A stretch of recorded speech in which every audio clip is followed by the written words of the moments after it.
Reconditioned heads for Gravner Mark 6 oil mist detector. For testing, the heads are connected to the unit, and then we simulate the oil mist with smoke detector spray sprayed on the head's path.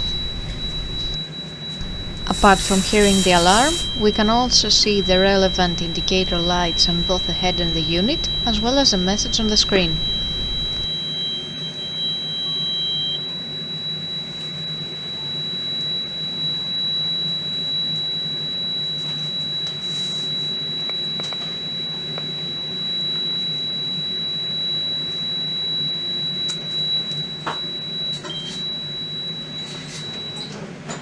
The same process is repeated for the second head.